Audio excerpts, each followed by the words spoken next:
Ang San Miguel Beermen daw ngayon ay baka ibigay ang kanilang big man na si Motto Tua sa Raynor Shiny Lasto Painters at ang magiging kapalit nito ay si Kit Datu.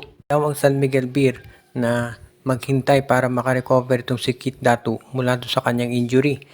At sa tingin nila magiging mas malaki ang tulong nitong si Kit Datu para sa kanilang roster. Samantala naman itong Raynor Shine parang naiinip na raw na makabalik itong si Datu, kaya nga willing na sila na i-trade naman ito sa San Miguel para kay Mawala Tautuwa. Gusto naman daw ng San Miguel ito si Kit Datu dahil syempre ito yung klase ng player na talagang magiging magandang complement sa laro ni Junmar Fajardo. Kasi ito si Kit Datu sa height nito na 6'8", pwede ito na maging center kapag nagpapahinga sa bench itong si Fajardo. Pero pwede rin na itong si Junmar at itong si Dato ay ipagsabay. Kaya sa tingin ko yan yung pwedeng gawin talaga ng San Miguel Beermen.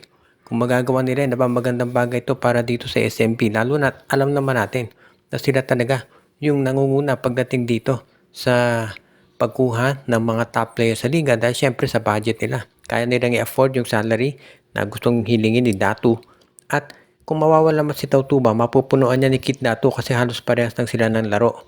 Plus ito si Kit Datu, mas athletic yan at mas accurate yung kanyang 3-point shooting. Kaya po pwede talaga yan para sa San Miguel.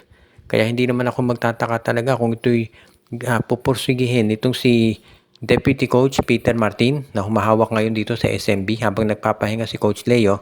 Kaya nga mukhang okay na to para dito sa San Miguel Beermen. Sa Reno siya, hindi naman sila malulugin dahil si Tautuwa nakita naman natin yan. Maski nung nasa Northport Batampier, mahusay na player.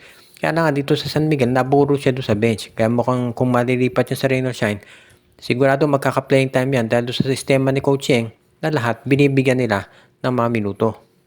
Ang Terra Firma Jeep daw ngayon ay tumitingin dito sa mga ibang mga kumpanya na interesadong mabili ang prangkisa.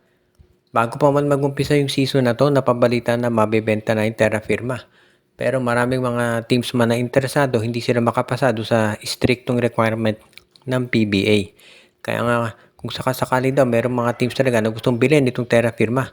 Sabi nung yun, baka itong Strong Group Athletics ang bibili dyan. Pero no, kung sakasakali na itong Strong Group Athletics bibili yung Terra Firma, sigurado na meron yan mga hihilingin na kondisyon. Unang-una, siyempre, na wag nang i-trade yung maiba nilang mga draft picks na nanatili pa sa kanilang roster. Plus, siyempre, gusto niya si J.O. Chu manatili doon sa lineup at kung sino pa man yung iba pang mga assets na natitira sa Terra Firma. Actually, of course, nandiyan si Wamit Yongson, tsaka si Maverick Misi at ito ang si J.O. Chu. Pero sa tingin ko, no, mukhang kinakailangan talaga na tignan din nung bayan itong Terra Firma kung pwede bang Terra Firma or Blackwater na lang yung bibilin. Kasi kung titignan natin yung lineup, no, parang mas solid pa yung Blackwater dahil nandiyan siyempre si Bearfield, si David at itong si Dalf Panopio. Kaya baka yan yung mas piliin ng mga buyer na kunin dito sa PBA. Kung sakasakali na itong strong group ay bilhin yung Blackwater at yung Terra Firma, mas maganda yan. Dahil siyempre, makikita natin dito yung improvement sa laro nila. Dahil itong kumpara na itong Terra Firma, itong strong group athletics, kilala yan na malakas na competitor. Kaya hindi yan basta-basta na lang pumapayag na matatalo pagdating dito sa ganitong mga klaseng bagay. Kaya sa tingin ko pwede na talaga na itong strong group athletics, kunin na yan itong si Terra Firma at itong Blackwater Bossing at magiging maganda pa ang kalalabasan yan para dito sa mga nasabing teams. Kaya maganda rin yan para syempre sa kasaysayan dito na rin ng PBA.